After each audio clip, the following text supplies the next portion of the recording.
Mon thé était froid depuis longtemps, mais je ne l'ai pas remarqué, regardant par la fenêtre le ciel gris d'octobre. La pluie tambourinait monotonement sur le rebord de la fenêtre, comme le tic-tac d'une vieille horloge dans le salon, fidèle témoin de ma solitude. Je m'appelle Eunice Grimshaw, j'ai 78 ans, et je suis veuve depuis 15 ans. Parfois, il me semble que j'ai vécu plusieurs vies, et maintenant je vis la dernière, tranquille et inaperçue des autres. Ma maison à Quimberland est la seule chose qui soit restée inchangée, style victorien, 2 étages, un petit jardin derrière elle. C'était bruyant autrefois, le rire de Gavin quand il était petit, la voix de mon mari Alfred, de la musique le dimanche. Maintenant, il n'y avait que le grincement des planches du plancher et la radio dans la cuisine. Je me suis levée de ma chaise, m'appuyant sur ma canne, mes genoux me faisant mal à nouveau, annonçant la pluie, mais qu'importe si elle arrivait. En passant devant le manteau de cheminée, je me suis arrêtée devant une photographie dans un simple cadre en bois. Alfred le jour de notre mariage, costume strict, cheveux soigneusement peignés, un sourire légèrement embarrassé. Il travaillait comme ingénieur dans une usine locale, un homme de peu de mots mais fiable.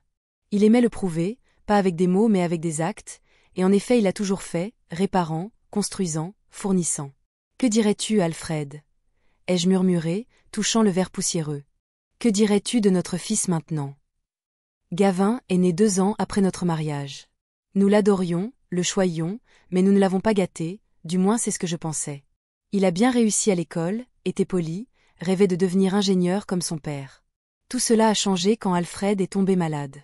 Le cancer du poumon l'a emporté rapidement et impitoyablement.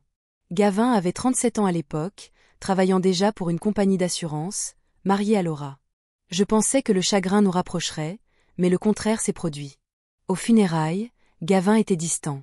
Je me souviens de lui debout à la tombe, grand, mince, avec les traits de son père mais sans son intériorité. Quand ils ont descendu le cercueil, j'ai éclaté en sanglots, et il a regardé quelque part au loin, comme si ce qui se passait ne le concernait pas. Le soir, quand les invités étaient partis, je lui ai demandé si tout allait bien.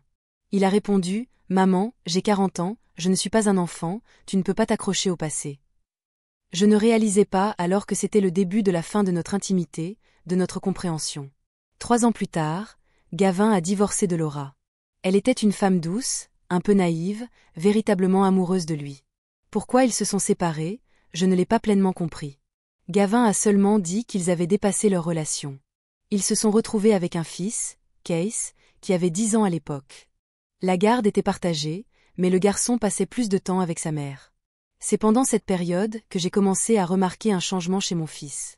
Les appels sont devenus moins fréquents, les visites plus courtes. Quand il venait nous rendre visite, il restait assis à regarder le téléphone ou parlait de travail, de promotion, de primes, d'une nouvelle voiture. Je me réjouissais de ses succès, mais sa chaleur me manquait. Un jour, j'ai essayé de lui en parler. « Gavin, chéri, nous sommes devenus si étrangers. » ai-je dit, en versant du thé. Il a levé les yeux de l'écran du téléphone, perplexe. « De quoi parles-tu, maman ? » « Je viens, j'appelle, que veux-tu d'autre ? » « De l'attention, mon fils, de la vraie attention. » Il a soupiré, comme on soupire quand on parle à un enfant grincheux. Une mère ne devrait pas tenir un registre des bonnes actions pour son propre enfant. Au fil des années, je me suis habituée à ce que mon fils n'appelle que lorsqu'il avait besoin de quelque chose, généralement de l'argent, soit pour des réparations de toit, soit pour des vacances pour se remettre du stress, soit pour de nouveaux meubles. Je n'ai jamais dit que non. Peut-être que c'était mon erreur de trop pardonner, de trop donner, mais n'est-ce pas ce que font les mères ? N'est-ce pas ce que j'ai économisé pendant toutes ces années ? Case, mon petit-fils, était mon seul rayon de lumière. Contrairement à son père, il me rendait visite souvent, d'abord avec sa mère, puis seul. Quand il était plus âgé, il aidait au jardin, écoutait mes histoires du passé, apportait des livres. C'est lui qui a insisté pour que j'apprenne à utiliser un smartphone et un ordinateur. « Grand-maman, tu dois rester au courant de l'actualité, » a-t-il dit, me montrant patiemment comment utiliser un appel vidéo, sinon le monde te dépassera. Grâce à Case, j'ai maîtrisé non seulement les appels, mais aussi les médias sociaux, les achats en ligne, et j'ai même commencé un blog de jardinage. Ça a été mon petit sanctuaire, cultivant des roses, écrivant à leur sujet, quelques douzaines d'abonnés, surtout des femmes plus âgées comme moi, mais j'ai apprécié cela. Case est allé à l'université dans une ville voisine, étudiant la biologie. Il venait moins souvent, mais nous nous rattrapions par appel vidéo. Il parlait de ses études, de ses copines et de ses projets. J'ai vu en lui ce qui manquait à son père, la sincérité, la gentillesse et l'écoute. Un jour, c'était au printemps dernier, Case est arrivée avec une nouvelle inattendue. Grand-maman, papa va se marier. J'ai été surprise. Après le divorce, Gavin a fréquenté diverses femmes, mais aucune de ces relations n'a duré longtemps. Avec qui? Jenny. Elle travaille dans un cabinet dentaire. Ils se fréquentent depuis 1 an, mais ils l'ont gardé secret, ne l'ont dit à personne. Je me suis vaguement souvenu que mon fils avait mentionné une Jenny dans l'un de ses appels téléphoniques occasionnels, mais je ne connaissais pas tous les détails. Est-ce que c'est, une bonne femme? Ai-je demandé avec prudence. Case a haussé les épaules. Normale, un peu autoritaire. Elle agit différemment avec mon père qu'avec le reste d'entre nous, douce comme du sucre, tu sais, et quand elle se détourne, c'est une autre personne. J'ai acquiescé. J'ai connu des gens comme ça, un visage pour les quelques élus, un autre pour tous les autres. Eh bien, si ton père est heureux. Il dit qu'il l'est, mais tu sais, Case a baissé la voix même si nous étions seuls, je pense qu'il en a juste marre d'être seul. Jenny est très persistante, et elle a une fille de son premier mariage, elle a 18 ans. Ils sont comme un tout. J'ai souri à la métaphore. Mon petit-fils est intelligent. Les gens se marient pour toutes sortes de raisons, mon chéri. Ce n'est pas à nous de juger. Oui, mais, a-t-il hésité, ils veulent un grand mariage, un mariage très coûteux. Papa a dit qu'il allait te demander de l'aider financièrement. C'est ça. Je me suis sentie amère, mais pas surprise. Bien sûr, Gavin n'a pas appelé lui-même, il a envoyé son fils en reconnaissance. Grand-maman, tu n'es pas obligée, a continué Case, remarquant ma réaction. Tu as tes propres projets pour cet argent. J'ai balayé cela du revers de la main. Quel projet, à mon âge? Une croisière autour du monde? J'ai essayé de sourire. L'argent est pour les vivants, pas pour les morts. Si ton père a besoin d'aide, je vais l'aider. Case a secoué la tête. Parfois, tu es trop gentille, grand-maman. Peut-être qu'il avait raison, mais quoi d'autre faire? Refuser mon unique fils? De plus, j'espérais que ce mariage nous rapprocherait. Peut-être que Jenny s'avérerait meilleure que Case ne l'a décrite, peut-être qu'elle rendrait Gavin heureux, et un fils heureux est tout ce qu'une mère pourrait demander. Gavin a appelé 1 semaine plus tard, sa voix semblait aussi tendue et joyeuse que toujours quand il voulait demander quelque chose. Maman, comment va ta santé? Tu n'es pas malade? Je vais bien, mon fils, mes articulations sont un peu douloureuses, mais c'est l'âge. Oui, l'âge. Il a toussé. Écoute, j'ai des nouvelles, j'ai décidé de me marier. J'ai fait semblant d'être surprise. Vraiment? Avec qui?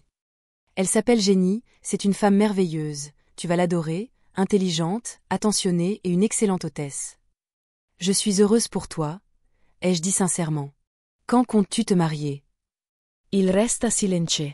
Dans 3 mois, je sais que c'est rapide, mais nous ne voulons pas attendre, et tu sais, maman, une autre pause, nous voulons une belle cérémonie, Jenny mérite le meilleur. Bien sûr, ai-je acquiescé, chaque marié rêve d'un beau mariage. Oh, et il a toussé de nouveau. Tu sais que j'ai eu des difficultés financières cette année, des rénovations, une nouvelle voiture. De combien as-tu besoin, Gavin? Ai-je demandé directement. Il m'a donné un chiffre précis. J'ai failli laisser tomber le téléphone, c'était 3 fois ce que j'attendais. C'est beaucoup mon fils. Je sais, maman, mais c'est un mariage, c'est une chose unique dans une vie. Eh bien, c'est une deuxième pour Jenny, mais elle dit que la première était un échec, elle veut bien faire les choses, tu sais, louer le manoir Hilltop, inviter sans inviter, de la musique live.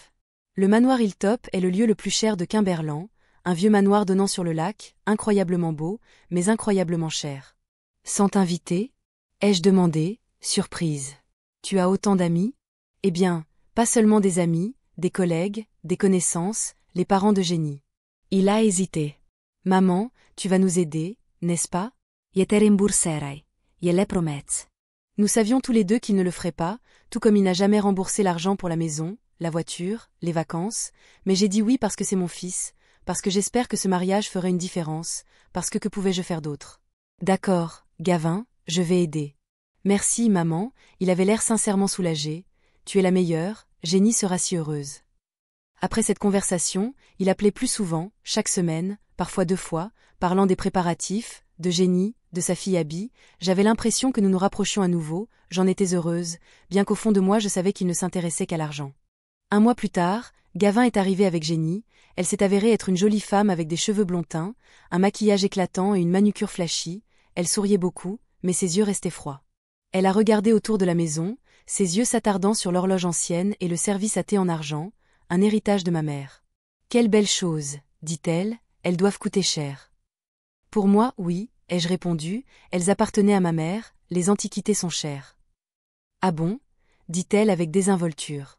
Nous avons bu du thé et parlé du mariage, ou plutôt il parlait et j'écoutais. Jenny a décrit la robe, les fleurs, le menu, Gavin a hoché la tête avec l'air de quelqu'un qui l'avait entendu 100 fois, mais qui trouvait cela toujours fascinant. J'ai demandé s'il y avait quelque chose que je pouvais faire pour aider à part le financement. Oh, ne vous inquiétez pas, Eunice. Jenny m'a tapoté le bras. À votre âge, il vaut mieux se reposer, l'organisatrice de mariage et moi allons nous occuper de tout. Je ne suis pas si infirme, ai-je dit, vous pourriez aider avec le placement ou. Je ne suis pas si infirme, ai-je dit. Non, non, non, c'est déjà prévu, a-t-elle interrompu, venez simplement vous amuser. Alors qu'il s'éloignait, Jenny m'a donné une accolade sèche et formelle.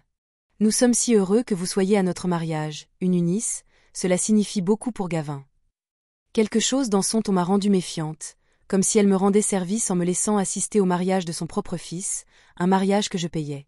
Après leur départ, je me suis assise à la fenêtre pendant longtemps, regardant la pluie, quelque chose me disait que ce mariage n'allait rendre ni Gavin ni moi heureux, mais j'ai chassé ces pensées. Peut-être que j'avais tort, peut-être que Jenny l'aimait vraiment, peut-être que c'était juste difficile pour moi de lâcher mon fils, d'accepter qu'il ait choisi une autre femme comme centre de sa vie.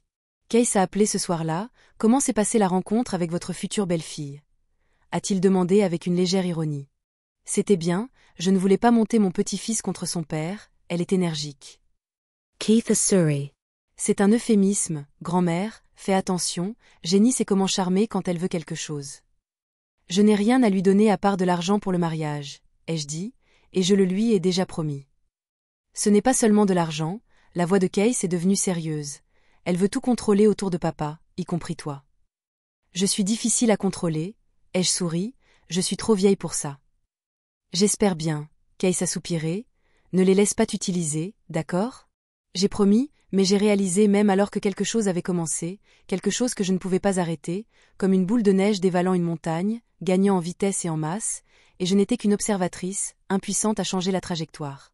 Le téléphone a sonné à nouveau, le nom de Gavin est apparu, il voulait probablement me remercier pour l'accueil chaleureux ou demander plus d'argent. J'ai pris une profonde inspiration et j'ai appuyé sur le bouton de réponse. C'était un matin nuageux, mais il ne pleuvait pas, une petite victoire pour mes articulations douloureuses. J'ai descendu lentement les escaliers, en me tenant à la rampe. Aujourd'hui avait lieu la première réunion avec l'organisatrice de mariage. Gavin avait appelé hier en disant que lui et Jenny avaient réservé un taxi pour venir me chercher à 10 heures. Sois prête, maman, ne sois pas en retard, Miss Potter est une personne très occupée. Il a divagué précipitamment, comme si j'étais un enfant. Je voulais lui rappeler que je n'avais jamais été en retard une seule fois de toute ma vie, ni au travail à l'hôpital, ni aux conférences parents-professeurs, ni à ses concerts scolaires, mais je ne l'ai pas fait, j'avais été silencieux ces derniers temps dans mes conversations avec mon fils. À 9h30, j'étais prête, une robe grise avec un col, une broche de perles, le cadeau d'Alfred pour son 20e anniversaire de mariage, des chaussures à talons bas. Je me suis regardée dans le miroir et j'ai fixé mes cheveux gris en un chignon soigné. Le taxi est arrivé exactement à 10 heures. Le trajet jusqu'au manoir Hilltop a duré 20 minutes, les rues familières de Quimberland, la ville où j'ai vécu toute ma vie, ont défilé, le magasin du coin qui était autrefois une librairie et qui vend maintenant du café, le parc où le petit Gavin aimait nourrir les canards, l'hôpital où j'ai travaillé pendant 35 ans. Le manoir Hilltop m'a accueilli avec une façade majestueuse, un manoir géorgien du XVIIIe siècle entouré d'un parc soigné et donnant sur le lac. Je me suis souvenu du chèque que j'avais fait à Gavin il y a 2 semaines et j'ai soupiré lourdement. Toute ma vie j'avais économisé pour un jour de pluie, maintenant ces économies me glissaient entre les doigts. Jenny m'a rencontré à l'entrée, son maquillage impeccable, ses cheveux coiffés en vagues, sa robe beige moulante soulignant sa silhouette, elle m'a fait me sentir vieille et déplacée. Une Eunice, enfin, elle a picoré l'air près de ma joue, Miss Potter et moi avons déjà commencé, venez vite.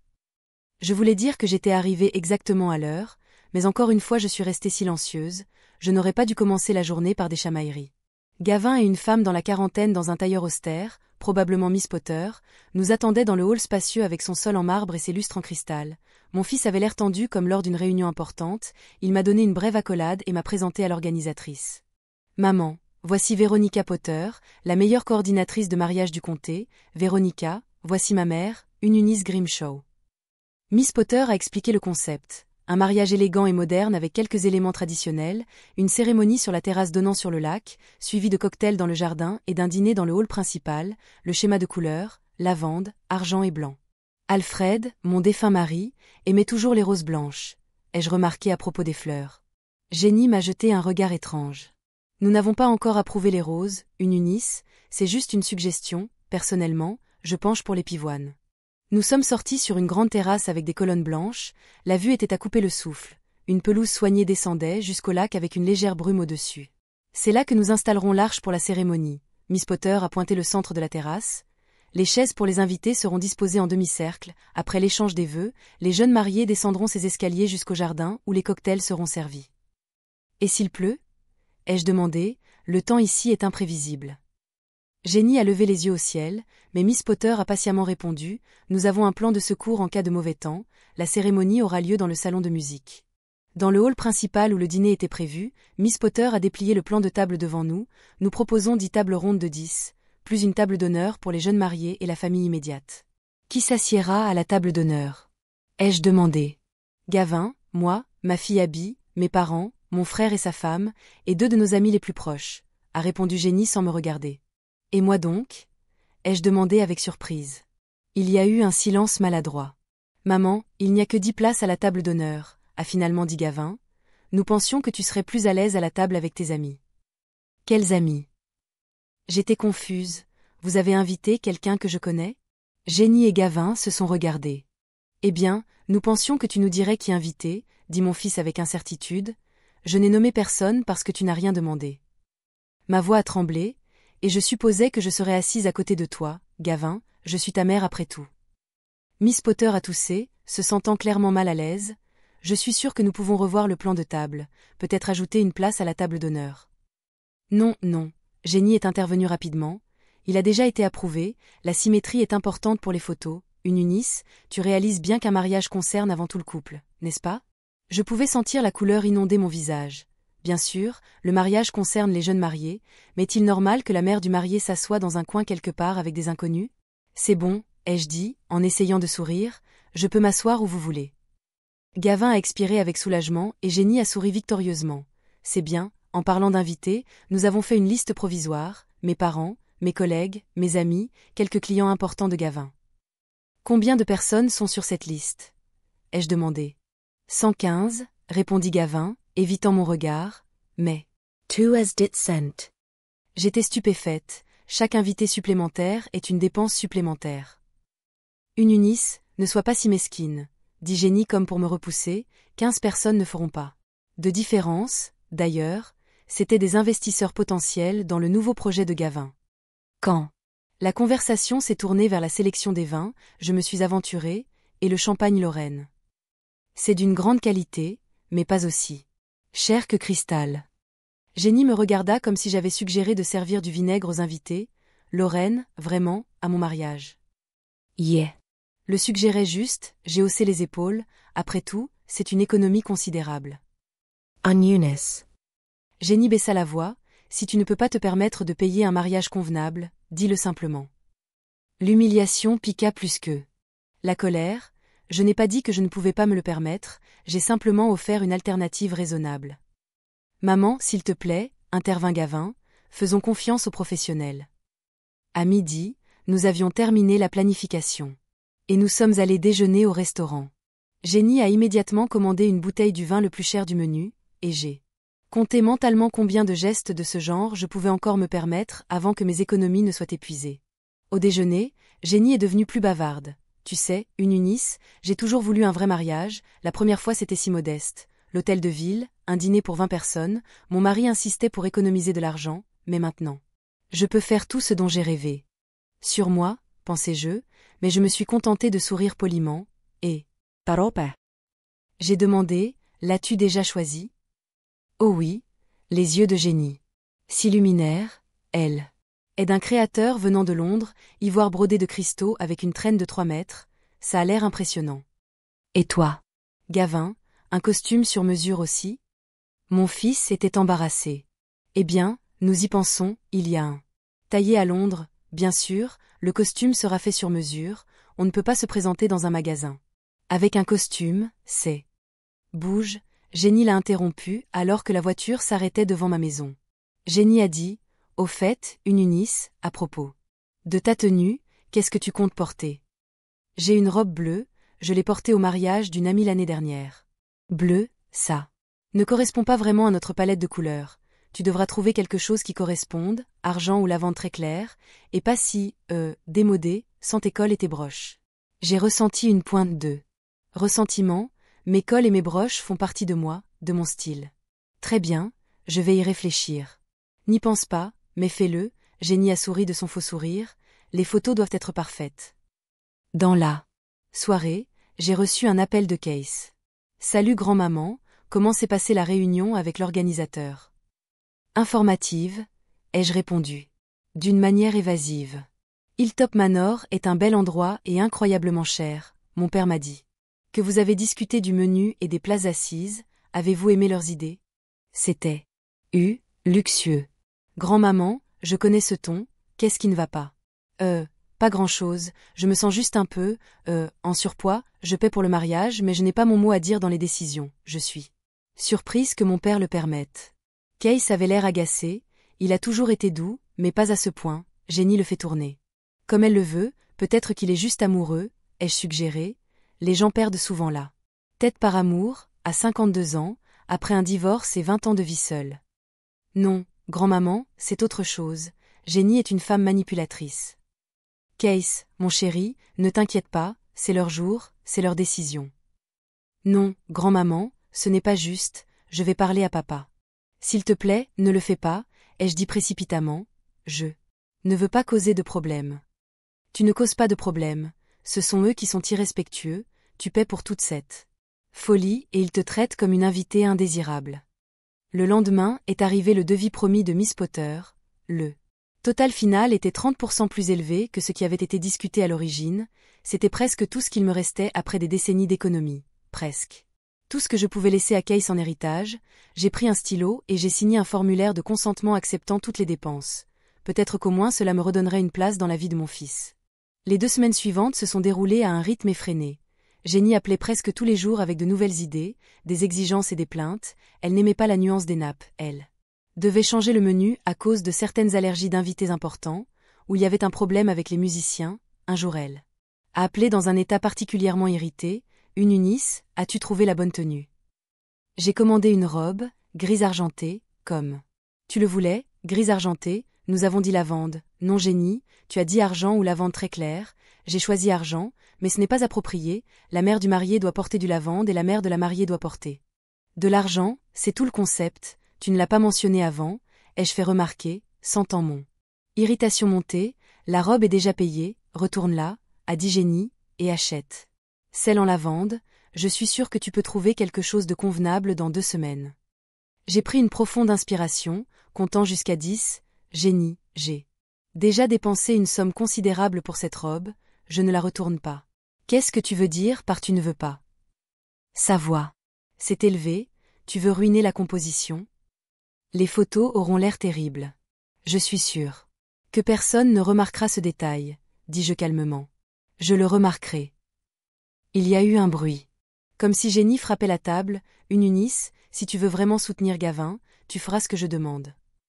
J'ai fermé les yeux, c'était ça, la manipulation dont Case parlait, Jenny utilisait mon fils comme levier. D'accord, j'ai cédé, je vais voir ce que je peux faire. Super, le ton de Jenny a instantanément changé pour devenir doux, je savais que tu comprendrais, je vais t'envoyer des liens vers de bonnes options. 5 minutes plus tard, mon téléphone explosait d'alerte, Jenny avait envoyé des liens vers des robes de boutique à Londres, toutes coûtant au moins 3 fois ce que j'avais déjà acheté, et elles avaient toutes l'air trop jeunes pour une femme de mon âge, des décolletés profonds, des épaules découvertes, des paillettes.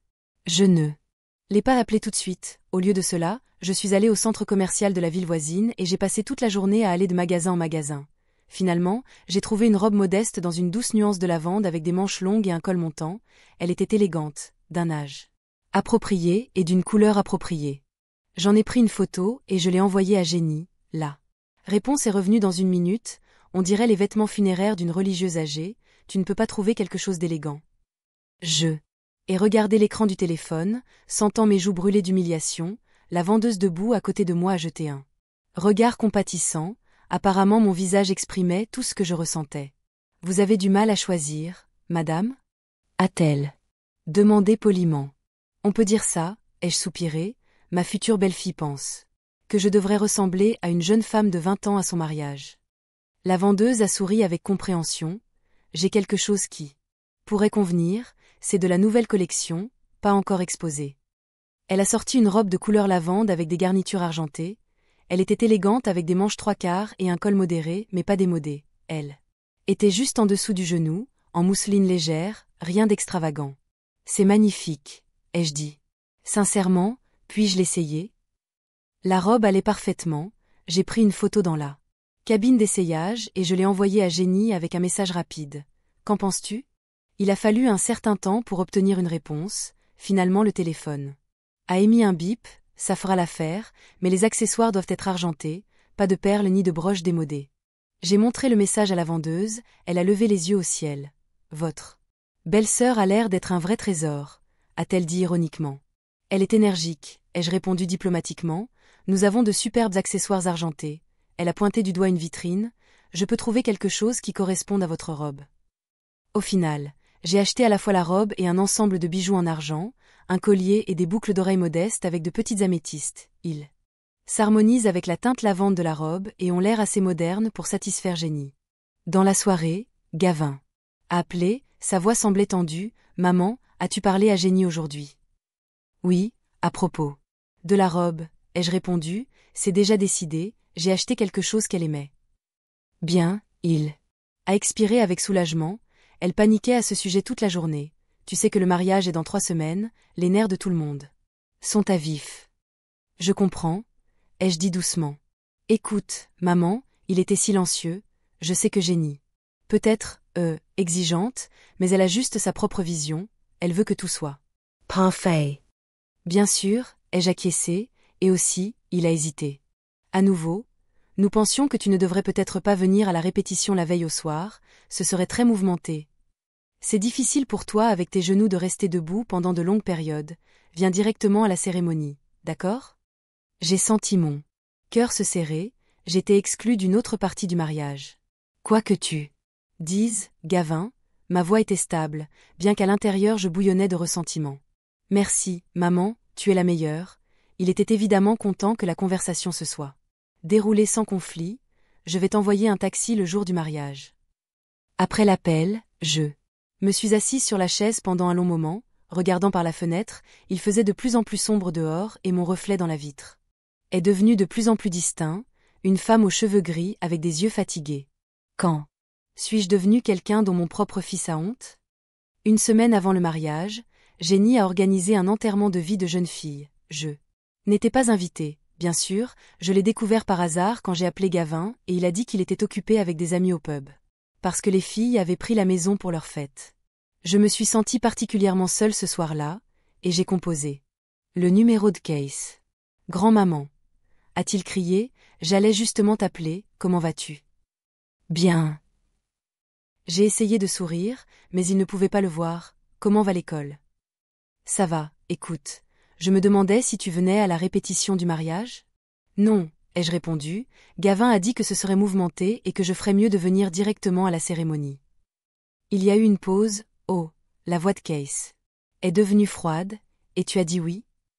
Que étais-je censé faire ?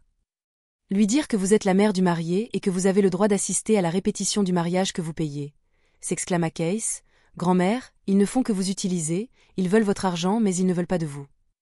Ces mots blessèrent, même si je savais qu'il disait la vérité. Case, je ne veux causer aucun problème avant le mariage, laisse juste les choses se dérouler comme elles le font. Ce n'est pas juste, dit-il obstinément, je vais parler à mon père. Non, criai-je presque, s'il vous plaît, ne vous en mêlez pas, cela ne fera que me faire me sentir plus mal si vous faites un scandale.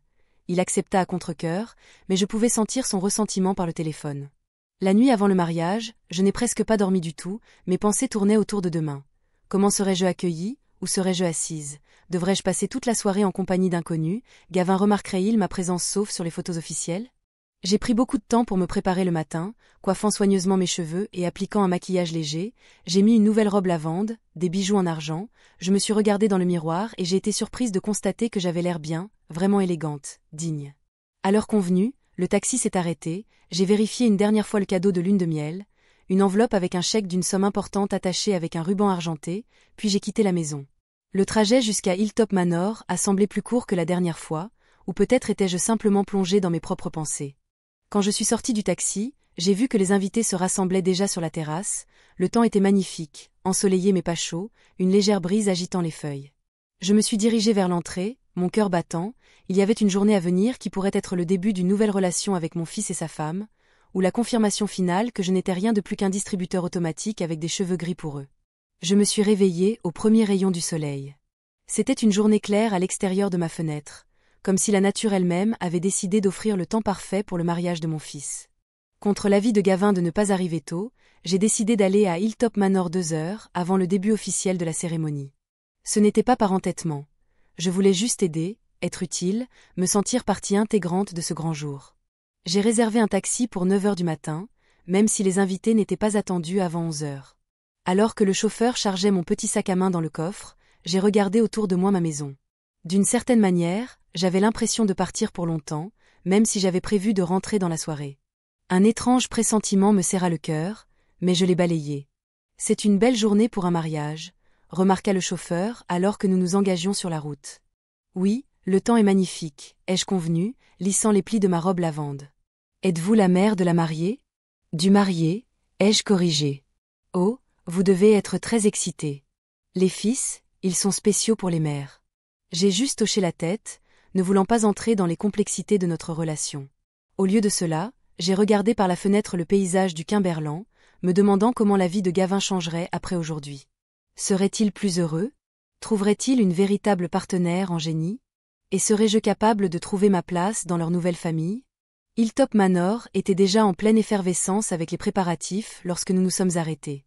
Des camionnettes de livraison étaient garées dans l'allée, des ouvriers installaient un éclairage supplémentaire, des fleuristes portaient des paniers de fleurs. J'ai payé le chauffeur de taxi et me suis dirigée vers l'entrée principale, me sentant un peu mal à l'aise.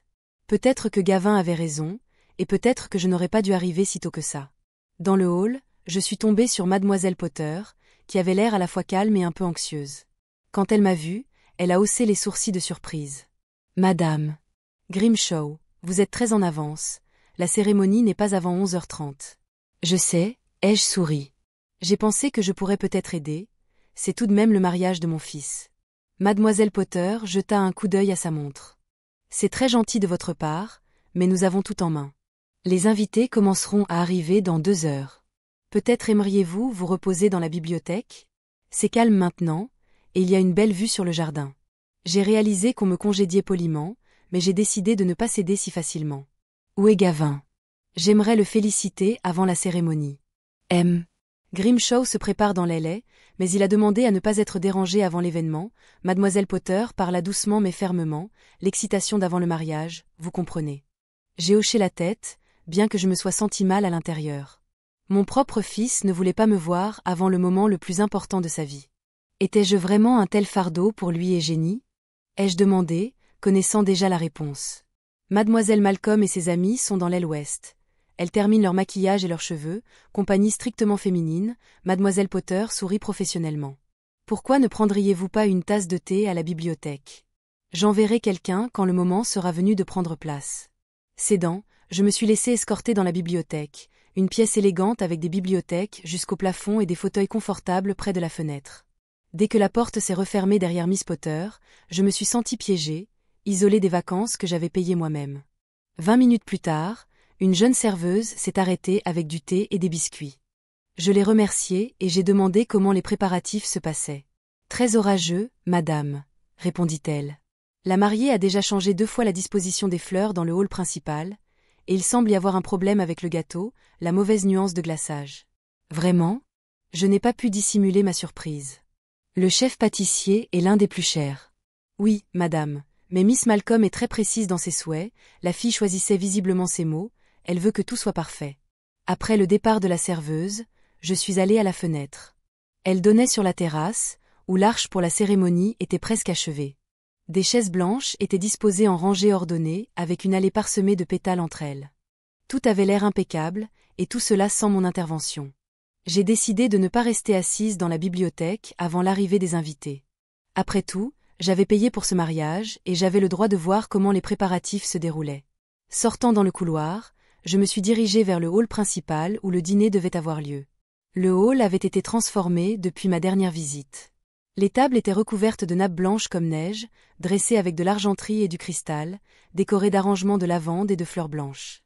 À chaque place, il y avait une carte avec le nom de l'invité. J'ai trouvé ma table dans le coin le plus éloigné, comme je m'y attendais, près de la sortie de la cuisine. J'ai souri avec ironie. Madame Grimshaw ? Grimshaw, une voix d'homme m'a interpellée. Je me suis retournée et j'ai vu un jeune homme en costume, l'un des assistants de Miss Potter. Les invités commencent à arriver, a dit Miss Potter. Vous devriez déjà prendre place pour la cérémonie. J'ai jeté un coup d'œil à ma montre. C'était plus tard que je ne le pensais. Alors que je sortais sur la terrasse, j'ai vu que les premiers invités étaient déjà assis. Le maître de cérémonie m'a indiqué une place au premier rang, la seule consolation de la journée, au moins je serai proche de Gavin lors de l'échange des vœux. Peu à peu, tous les sièges se sont remplis. J'ai jeté des coups d'œil furtifs aux invités, principalement des personnes plus jeunes que moi, dont beaucoup étaient manifestement riches à en juger par leur tenue et leurs bijoux.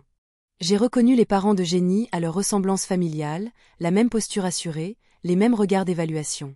Finalement, la musique a commencé, et Gavin a descendu l'allée dans un costume élégant qui a dû coûter une fortune. Il avait l'air tendu, mais beau. Mon cœur s'est rempli de fierté, quoi qu'il arrive. Son témoin, un collègue que j'avais vu quelques fois lors de soirées d'entreprise, se tenait à côté de lui. Gavin a regardé la foule, et pendant une seconde, nos regards se sont croisés. J'ai souri et j'ai fait un signe de la main léger. Il a fait un signe de tête en retour, mais a ensuite détourné le regard comme s'il était gêné. La musique a changé, les invités se sont levés, et Jenny a avancé lentement dans l'allée.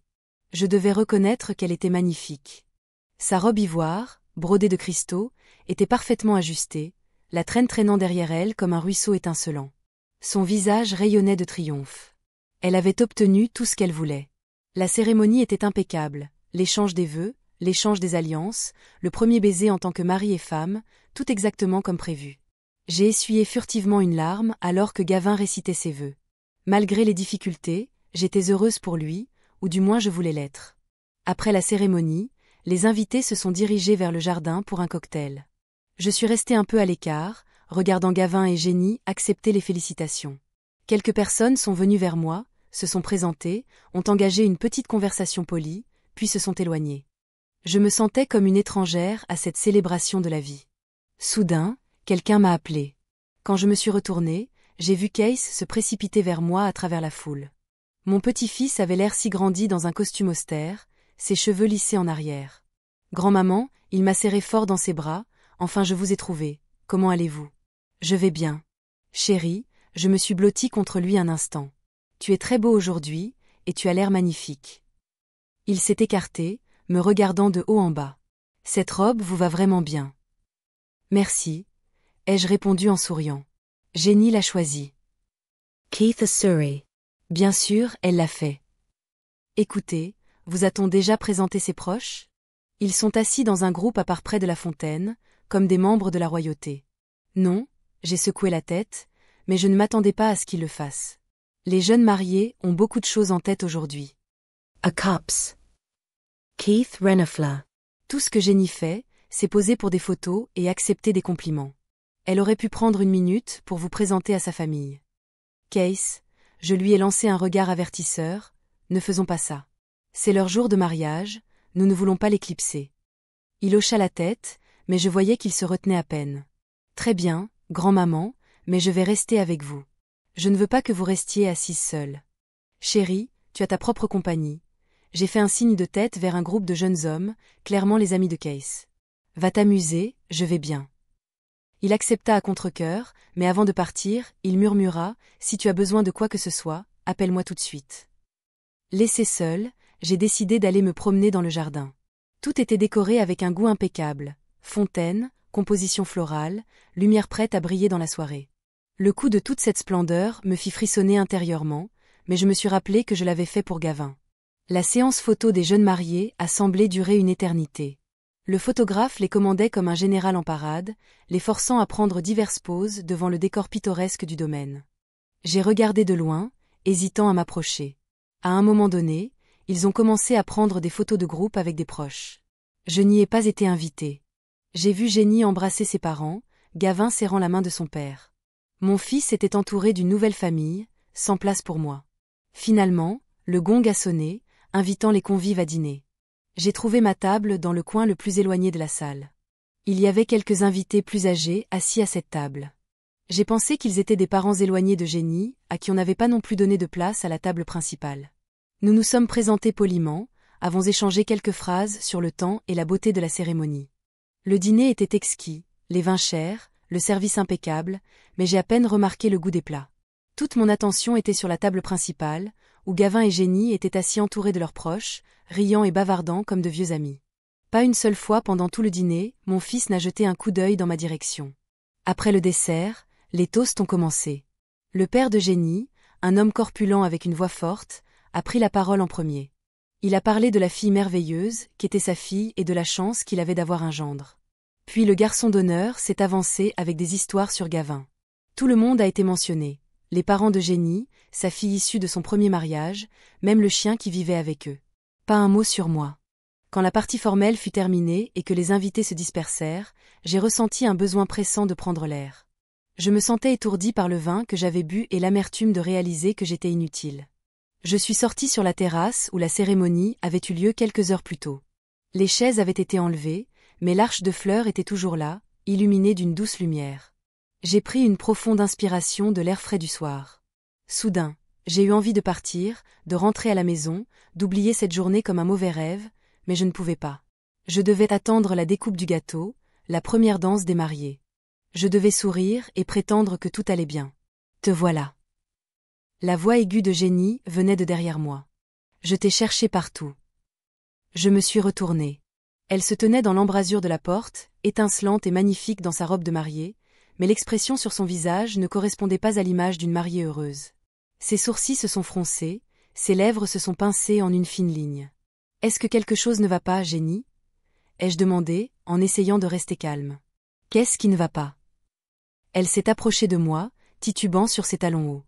Elle sentait le champagne. « Tu as gâché mon mariage, voilà ce qui s'est passé. » J'étais confuse. « De quoi tu parles ?» J'ai essayé de me faire discrète toute la journée, d'être invisible. Elle m'a interrompue avec un rire amer.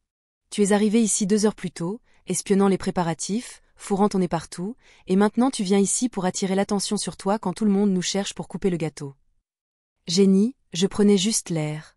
Ma voix tremblait. Je ne savais pas pour le gâteau. Ne fais pas semblant, elle a élevé la voix.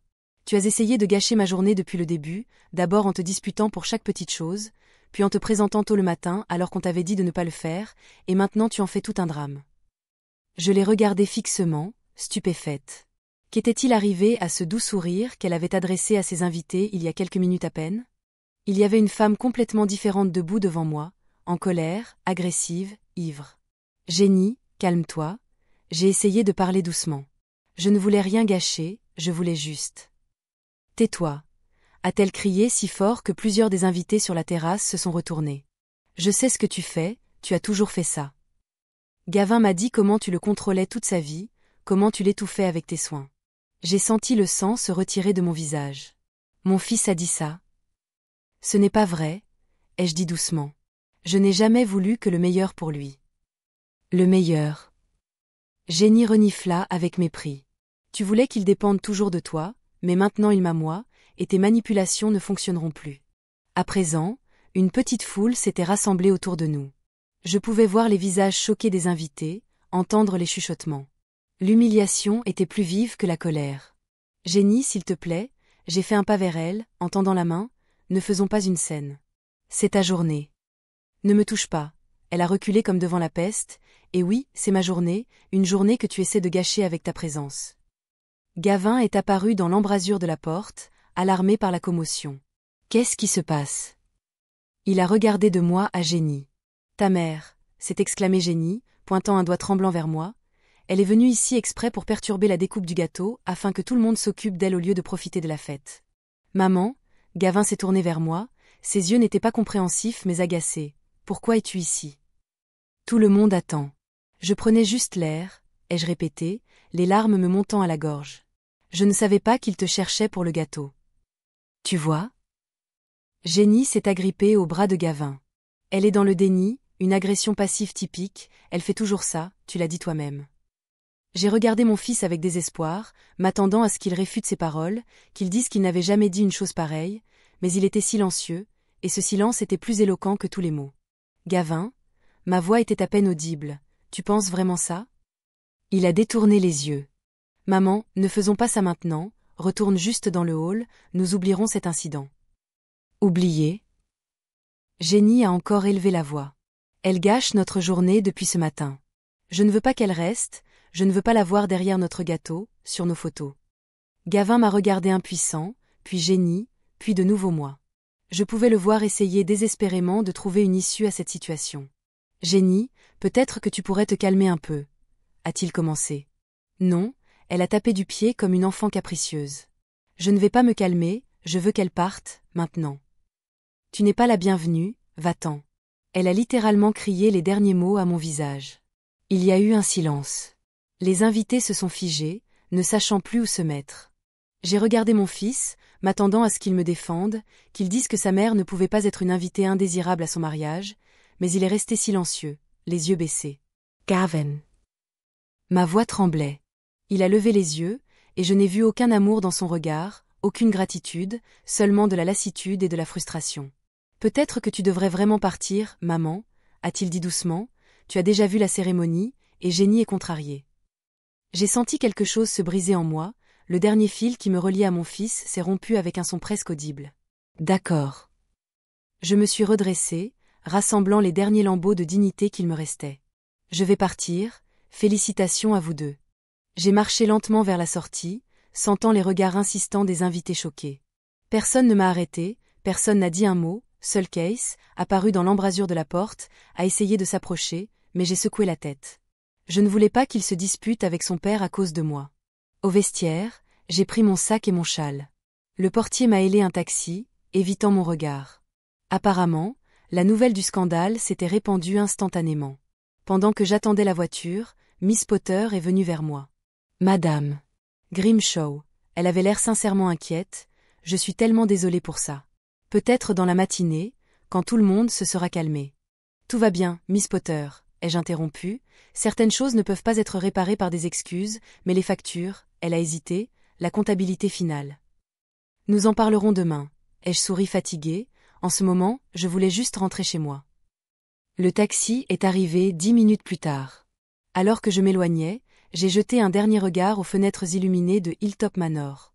Là, les festivités continuaient, la musique, les rires, sans moi. C'était comme si je n'avais jamais existé dans la vie de Gavin. Le lendemain matin, après le mariage, je me suis réveillée tard. Mon corps me faisait mal comme si j'avais couru un marathon, même si je n'avais rien fait de physiquement fatigant hier. C'était de l'épuisement émotionnel. Dans les premières secondes après mon réveil, j'ai pensé que tout cela n'était qu'un mauvais rêve, mais la réalité est vite revenue. Mon fils avait permis à sa nouvelle femme de me chasser du mariage que j'avais payé. Je me suis préparé du thé, bien que je n'ai pas d'appétit. Mon téléphone portable, éteint la nuit dernière, était posé sur la table de la cuisine. J'ai hésité avant de l'allumer. Je ne voulais pas entendre d'excuses, encore moins d'accusations, mais j'ai réalisé que tôt ou tard, je devrais faire face aux conséquences de ma décision de ne pas payer le solde de mes factures.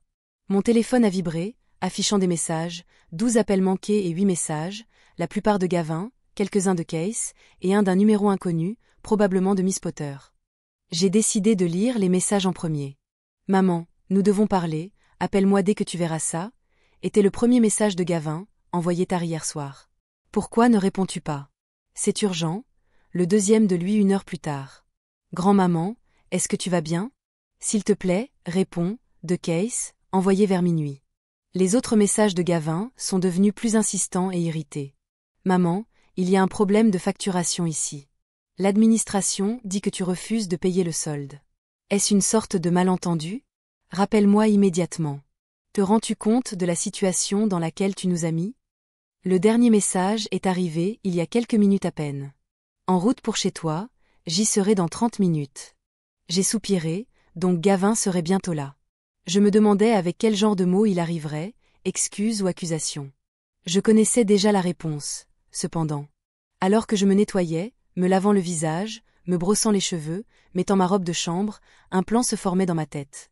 Non, je ne paierais pas le reste du mariage, mais il ne s'agissait pas seulement de l'argent. Je n'allais plus me laisser utiliser, manipulée par la culpabilité ou le devoir maternel. Assez, c'est assez. Exactement 25 minutes plus tard, la sonnette a sonné, sèche et insistante. J'ai ouvert la porte et j'ai vu Gavin. Il avait l'air épuisé, chemise froissée, cernes sous les yeux, cheveux ébouriffés, mais ce qui m'a le plus frappé, c'est l'expression de son visage. Pas de remords, mais de la colère. Finalement, il a lâché, entrant sans y être invité dans la maison. Pourquoi n'as-tu pas répondu au téléphone? As-tu la moindre idée de ce que tu as fait? J'ai fermé la porte et me suis tournée vers lui, toujours calme. Bonjour, Gavin, c'est bon de te voir aussi. Maman, ce n'est pas le moment pour le sarcasme. Il a passé nerveusement sa main dans ses cheveux. Nous avons de graves problèmes. L'administration du manoir de Hilltop dit que vous avez refusé de régler le solde du mariage. Ils exigent le montant total avant la fin de la journée, sinon ils vous poursuivront en justice. J'ai haussé un sourcil. Qu'est-ce que tu veux dire? Et Gavin me regarda avec stupéfaction. Tu dois payer, tu as promis. J'ai promis de payer pour le mariage de mon fils où je serais un invité bienvenu, dis-je calmement, mais comme votre femme l'a clairement indiqué, je n'étais pas la bienvenue et vous aviez accepté cela. Gavin rougit, non pas de honte, mais de colère. Maman, tu es un adulte, Jenny était nerveuse, elle a bu du champagne, elle a dit trop de choses, cela arrive au mariage. Tu ne peux pas juste aller et saboter. Sabotage financier, ai-je ri involontairement, c'est une façon intéressante de le dire. Comment appelez-vous le fait de laisser votre femme humilier publiquement votre mère? Comment appelez-vous le fait de prendre son parti? Je n'ai pas pris parti, il a haussé la voix. J'essayais de désamorcer la situation en me renvoyant chez moi, ai-je terminé pour lui, une façon très efficace de le faire. Gavin se précipita vers le canapé et s'y enfonça lourdement, en enroulant ses bras autour de sa tête. Maman, s'il te plaît, je n'ai pas dormi de la nuit, Jenny est hystérique, ses parents sont furieux. Si les factures ne sont pas payées, ce sera un scandale pour toute la ville, pense à ma réputation. As-tu pensé à mes sentiments quand tu as laissé Jenny me mettre à la porte? Demandai-je doucement. Il leva les yeux vers moi, et une ombre passa dans ses yeux, peut-être une réalisation, peut-être un remords, mais elle s'est estompée rapidement. Écoute, je comprends que tu étais mal à l'aise, je m'excuse pour Jenny, elle était nerveuse, mais tu ne peux pas nous punir comme ça. C'est du chantage. Non, Gavin, j'ai secoué la tête, ce n'est pas du chantage, ce sont des conséquences. Chaque action a des conséquences. Toi et Jenny avez fait votre choix hier, maintenant vivez avec. Mais les factures, commença-t-il, s'étouffant d'indignation. Tu as promis, nous ne pouvons pas payer ce genre d'argent, nous avons un prêt immobilier, une nouvelle voiture. Tu as un bon travail, dis-je, Jenny aussi, vous vous en sortirez bien. Maman, tu ne comprends pas, il se leva d'un bond, il ne s'agit pas seulement de l'argent, si nous ne payons pas, ce sera une honte, tout le monde dira que nous avons un mariage inabordable, que nous sommes des escrocs, n'est-ce pas? Je le regardai droit dans les yeux. Tu as eu un mariage avec de l'argent que tu ne pouvais pas te permettre, tu m'as utilisé comme un distributeur automatique, puis tu m'as jeté quand je suis devenue gênante. Ce n'est pas juste, Gavin frappa son poing sur le mur, nous ne t'avons pas utilisé, tu as proposé d'aider. Oui, je l'ai fait, ai-je convenu, parce que je voulais faire partie de votre jour heureux, mais ce que j'ai eu à la place, c'est l'humiliation. Gavin prit une profonde inspiration, essayant clairement de se calmer. Quand il parla de nouveau, sa voix sembla plus calme, plus posée. Maman, je comprends que tu sois contrariée, mais soyons rationnels. Pense aussi à ta réputation, si tu ne paies pas, les gens diront que tu es une vieille femme avare et vindicative. J'ai souri involontairement. Il est passé à la manipulation, comme c'est prévisible. Je me fiche de ce que les gens disent, Gavin, à mon âge, cela devient remarquablement sans importance. Qu'en est-il de Case? Il a changé de tactique. Tu le mets dans une position terrible, il sera pris entre deux feux. Laisse Case en dehors de ça, dis-je, ma voix se durcissant. Il n'a rien à voir avec ça. C'est mon fils, s'exclama Gavin, et ton petit-fils. Tu détruis notre famille avec ton égoïsme. C'était ça, le mot que je m'attendais à entendre, égoïsme. Toute ma vie, j'ai donné du temps, de l'argent, de l'amour, et chaque fois que j'essayais de fixer des limites, j'étais accusée d'égoïsme. Je me demande, dis-je doucement, quand j'ai donné le dernier de mes économies pour ton éducation, était-ce de l'égoïsme? Quand j'ai aidé à verser la compte sur la maison, était-ce de l'égoïsme? Et quand j'ai accepté de payer pour un mariage que même ta fiancée, avec ses exigences royales, ne pouvait pas se permettre, était-ce de l'égoïsme aussi? Gavin détourna le regard, mais il n'abandonna pas. Tu sais exactement ce que je veux dire. Si tu m'aimes vraiment, tu ne me mettras pas dans cette position, tu paieras tes factures et tu oublieras l'incident de la nuit dernière. Non, dis-je fermement, je ne paierai pas, et je n'oublierai pas. Il me fixa comme s'il me voyait pour la première fois. Tu es sérieuse? Tu es vraiment prête à ruiner ma vie à cause de ta rancune? Je ne ruine pas ta vie, Gavin. J'ai secoué la tête. Si quelques milliers peuvent ruiner ta vie, peut-être devrais-tu réfléchir à tes priorités. Il attrapa la veste qu'il avait jetée sur le dossier de la chaise. Tu sais quoi, Jenny avait raison à ton sujet. Tu as toujours été comme ça, froide, calculatrice, contrôlante. Tu ne m'as jamais vraiment aimé, tu n'as aimé que le pouvoir que l'argent te donnait. Ces mots blessèrent plus qu'une gifle, mais je ne le montrai pas. Si cela te fait te sentir mieux, Gavin, dis-je doucement, mais nous connaissons tous les deux la vérité. La vérité, il rit amèrement. La vérité, c'est que tu es jalouse, jalouse que j'ai trouvé une femme qui m'aime, que j'ai ma propre vie. Tu ne peux pas le supporter, alors tu essaies de la ruiner. Va-t'en, Gavin, ai-je pointé la porte, avant que nous disions tous les deux quelque chose que nous regretterons. Oh, je ne le regretterai pas, il se dirigea vers la sortie. Je dis enfin ce que je pense depuis des années. Tu sais, après la mort de mon père, tu es devenu insupportable, toujours à fouiner dans ma vie, essayant de tout contrôler. La seule raison pour laquelle je l'ai supporté, c'était pour l'argent. Ouais, je l'admets, c'était ton putain d'argent, mais tu sais quoi, ça n'en vaut pas la peine. Je préfère vivre endetté que d'avoir un boulet au pied comme toi. Il claqua la porte si fort qu'une photographie encadrée tomba du mur, le verre se brisa, symbolique. C'était notre photo de famille, moi, Alfred, et le petit Gavin lors d'un pique-nique. Nous sourions tous. J'ai ramassé le cadre, en retirant soigneusement la photo de sous les éclats. Étrangement, je n'ai ressenti aucune larme. Il y avait un vide à l'intérieur, et un étrange soulagement en même temps. C'était comme si un furoncle qui avait mijoté pendant des années avait finalement éclaté, libérant tout son pu. 1 heure plus tard, Kay s'appela. « Grand-maman, ça va? Papa vient de te quitter, il est furieux. »« Je vais bien, chérie, ai-je répondu, et c'était la vérité, mais ton père ne semble pas l'être. Il m'a appelé, en criant quelque chose à propos des factures et de la façon dont tu as refusé de payer. » La voix de Case semblait inquiète. « Est-ce vrai? » »« Oui, » ai-je répondu simplement. « Je ne paie pas le reste des factures du mariage après la façon dont ils t'ont traité. »« Je peux les comprendre. » La voix de Case semblait approbatrice, mais papa panique, il dit que Hilltop Manor menace de poursuivre en justice s'ils ne paient pas d'ici demain. Qu'ils le paient eux-mêmes, ai-je dit. Ils en ont les moyens. Ils devront peut-être reporter leur lune de miel aux Maldives, ou vendre une de leurs voitures, mais ils s'en sortiront, grand-maman. Keith hesita. Je suis totalement de ton côté, ce qu'ils ont fait est impardonnable, mais ne penses-tu pas que cela pourrait mener à une rupture complète de la relation? J'ai soupiré. Chérie, la relation s'est rompue hier lorsque ton père a laissé sa femme me chasser du mariage. Tout le reste n'est que conséquence. Tu as probablement raison, a-t-il convenu tristement. C'est juste que je ne veux pas être pris entre deux feux. Et tu ne le seras pas, ai-je dit fermement. Je ne te mettrai jamais dans cette position. Tu peux parler à ton père comme tu le faisais avant, ma relation avec lui est une chose, la tienne en est une autre. Merci, a-t-il expiré avec soulagement. Écoute, je veux venir te rendre visite ce week-end, juste pour être ensemble, d'accord? Bien sûr, chérie, j'en serais vraiment heureuse. Après avoir parlé à Case, j'ai décidé d'éteindre mon téléphone pour une autre journée. J'avais besoin de temps pour réfléchir à ma prochaine action. Je ne doutais pas que Gavin et Jenny n'abandonneraient pas leur tentative de me faire payer, soit par la manipulation, soit par des menaces. Le lendemain matin, la sonnette a sonné. J'ai hésité à ouvrir, soupçonnant que ce soit Jenny qui vienne faire une autre scène, mais quand j'ai regardé par la fenêtre, j'ai vu une femme d'âge moyen en tailleur, une inconnue. « Madame Grimshaw » a-t-elle demandé quand j'ai ouvert la porte, je m'appelle Elizabeth Norris, et je représente l'administration de Hilltop Manor. Entrez, mademoiselle Norris, je l'ai invitée à entrer, je m'attendais à votre visite. Elle a semblé un peu surprise de mon calme, mais s'est rapidement ressaisie.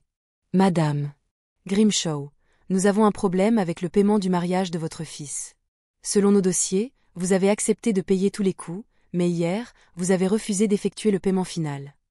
J'aimerais clarifier les choses. Je lui ai indiqué un fauteuil. Thé, café? Non, merci. Elle s'est assise, plaçant le dossier sur ses genoux. Madame Grimshaw, je comprends qu'il y a eu un incident. Mademoiselle Potter m'en a informé, mais d'un point de vue juridique. Légalement, ai-je interrompu, je n'ai signé aucun contrat avec Hilltop Manor. Les arrangements étaient verbaux entre mon fils et moi.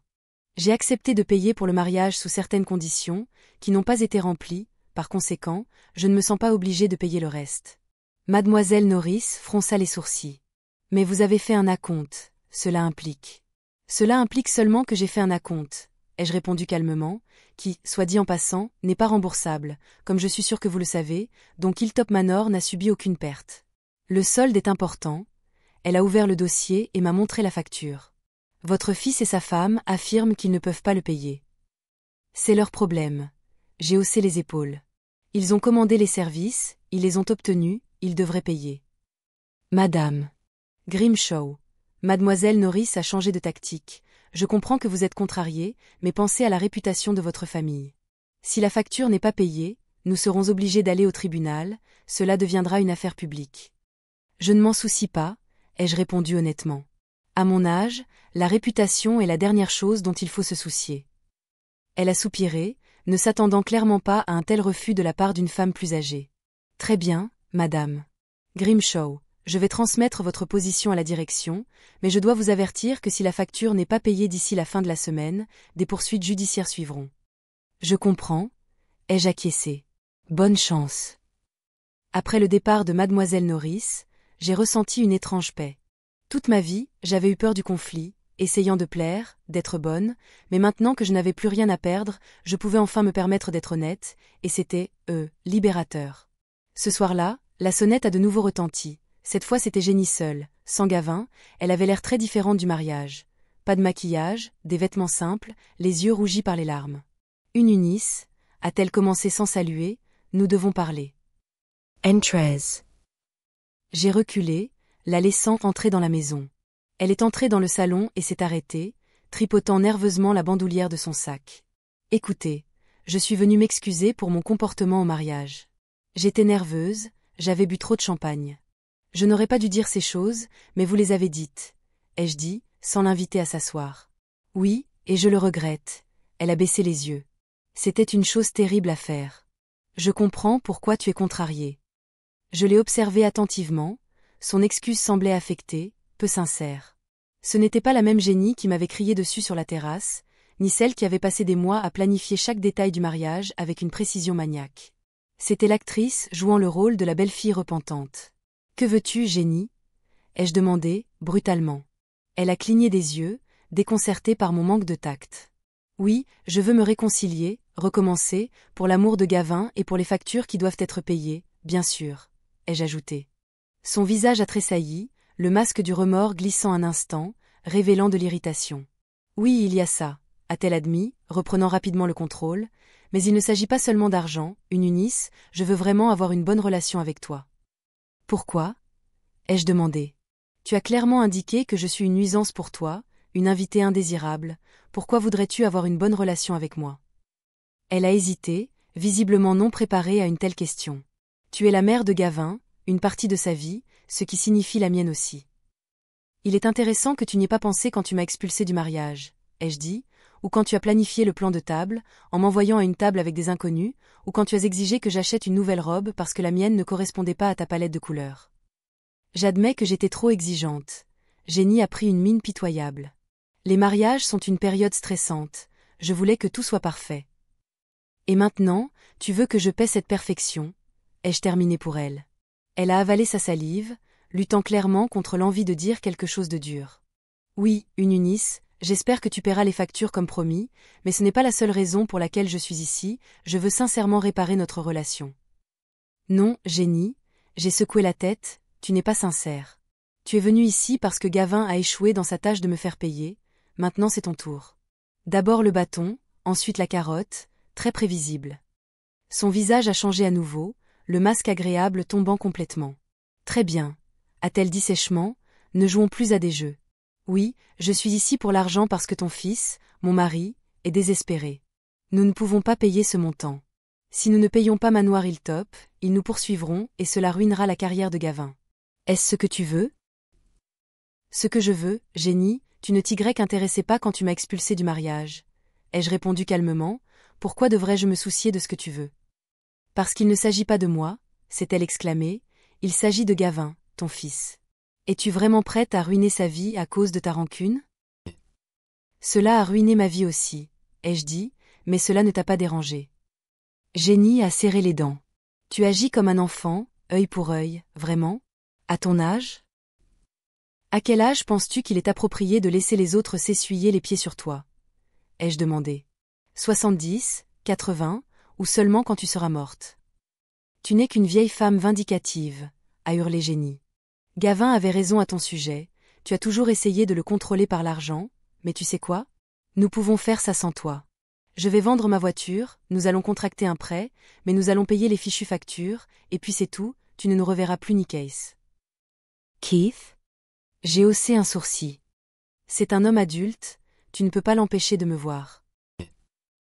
Nous verrons, elle a attrapé son sac et s'est dirigée vers la sortie.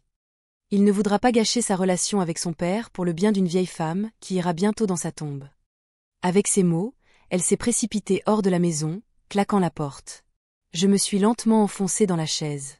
Les menaces concernant Case étaient douloureuses, mais je savais que ce n'était que des paroles en l'air. Mon petit-fils était un jeune homme intelligent et indépendant, il déciderait lui-même avec qui il voulait socialiser. Le lendemain, j'ai reçu un appel de l'avocat du Manoir Hilltop. Il était plus professionnel que Mademoiselle Norris, mais l'essentiel de la conversation était le même. Si la facture n'était pas payée, une action en justice suivrait. J'ai poliment expliqué ma position et j'ai mis fin à la conversation. J'ai ensuite appelé mon propre avocat, M. Parker, qui avait géré mes affaires depuis la mort d'Alfred. Madame Grimshaw, c'est bon d'avoir de tes nouvelles. Sa voix sonnait chaleureuse. Que puis-je faire pour toi? Parker, j'aimerais apporter quelques modifications à mon testament, ai-je dit, et peut-être consulter sur une éventuelle action en justice contre moi. Nous avons pris rendez-vous pour le lendemain. Quand j'ai raccroché le téléphone, je me suis sentie étrangement calme. Pour la première fois depuis longtemps, je n'agissais pas par peur ou par devoir, mais par respect pour moi-même. Et que Jenny pense que j'étais une vieille femme vindicative, je savais que je ne faisais que fixer des limites saines que j'aurais dû fixer il y a des années. Le soleil printanier perçait à travers les fenêtres de mon nouvel appartement, le remplissant de lumière et de chaleur. Je me suis assise à une petite table sur le balcon avec une tasse de thé, admirant la vue sur le parc. Cela faisait exactement 6 mois depuis le jour où Jenny m'avait expulsée du mariage, 6 mois qui avaient complètement changé ma vie. Après tous les événements, j'ai pris une décision que j'avais mûrie il y a longtemps mais je n'avais pas la détermination de vendre la maison, l'ancien manoir victorien qui contenait tant de souvenirs était devenu trop pour une seule femme âgée. De plus, cela me liait à un passé que j'étais déterminée à laisser derrière moi, la vente s'est déroulée étonnamment rapidement. Une jeune famille avec 2 enfants est tombée amoureuse de la maison au premier regard et j'étais heureuse d'entendre à nouveau les rires des enfants. Le produit a été suffisant pour acheter un appartement confortable d'une chambre dans le nouveau quartier de Kimberland et constituer une solide réserve financière. L'appartement était au 3e étage d'un immeuble moderne avec un ascenseur en état important pour une personne avec de mauvais genoux, les fenêtres donnaient sur le parc de la ville et à moins de 5 minutes à pied, il y avait tous les magasins nécessaires, une pharmacie et un café confortable où j'aime prendre mon petit déjeuner le dimanche. Je n'avais pas parlé à Gavin ou Jenny depuis après la visite de Jenny et ses menaces concernant Case. Je m'attendais à d'autres tentatives de pression, mais il n'y en a pas eu, comme je l'ai appris plus tard de Case, ils ont dû contracter un prêt pour rembourser Manoir Hilltop et cela a eu un impact sérieux sur leurs finances. La lune de miel au Malde a été annulée. Jenny a vendu sa voiture. Apparemment l'expérience a été suffisamment douloureuse pour les dissuader de poursuivre le conflit. Case est resté le seul film reliant à mon ancienne vie. Mon petit-fils, malgré les menaces de Jenny, n'a pas cessé de communiquer avec moi. Au contraire, notre relation est devenue encore plus forte. Il venait régulièrement le week-end, aidait au déménagement, me présentait à ses amis, parfois nous parlions simplement pendant des heures de ses études. De ma nouvelle vie, de livres, du monde, tu sais mamie.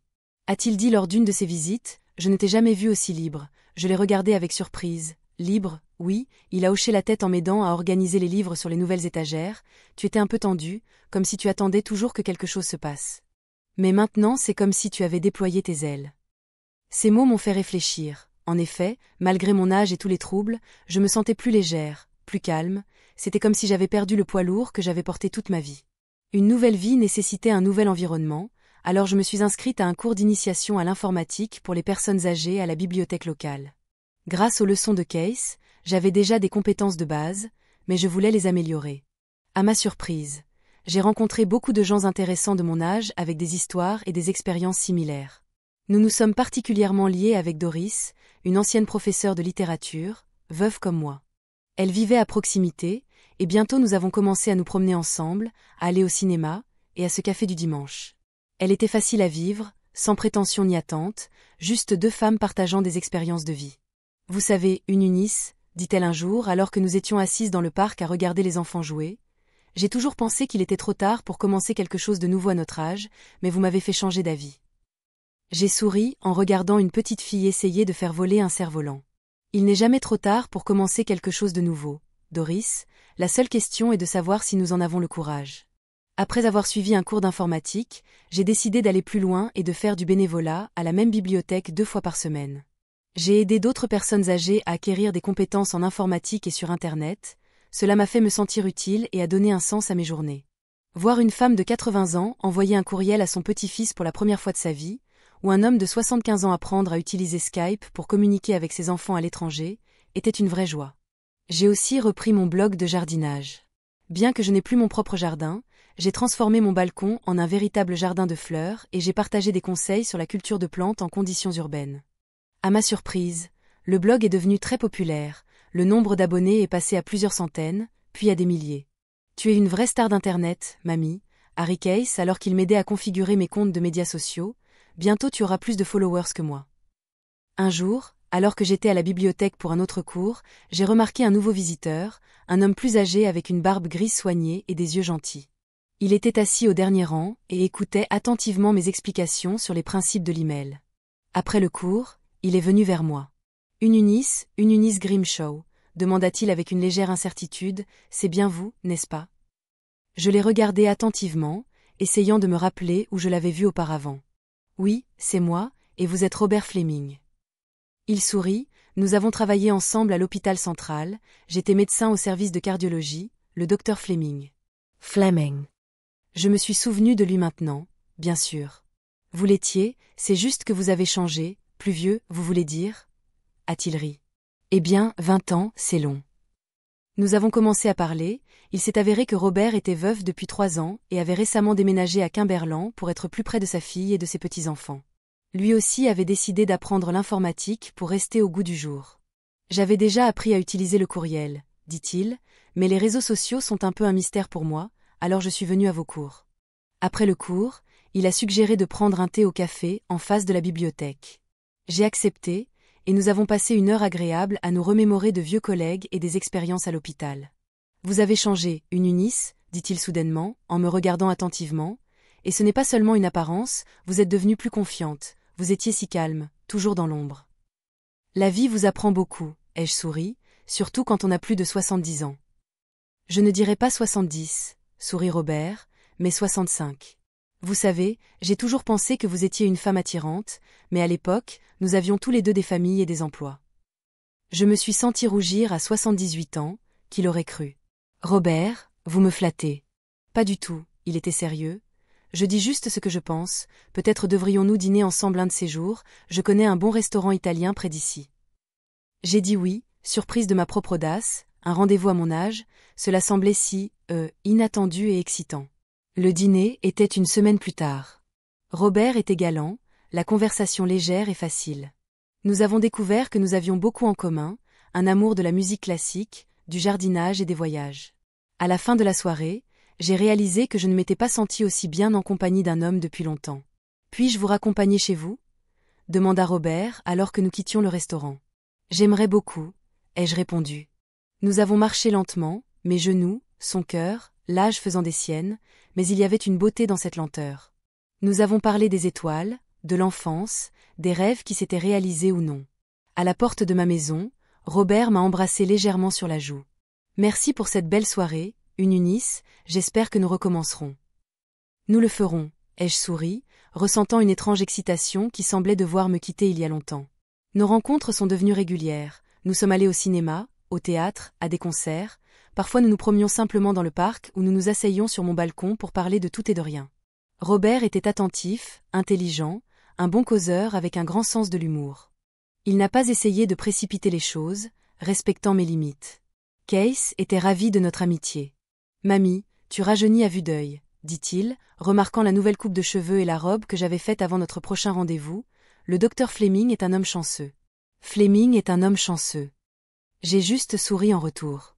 Notre relation avec Robert était spéciale, pas l'ardeur de la passion juvénile, mais l'affection profonde et chaleureuse de deux personnes qui avaient vécu de longues vies et connaissaient la valeur de chaque jour.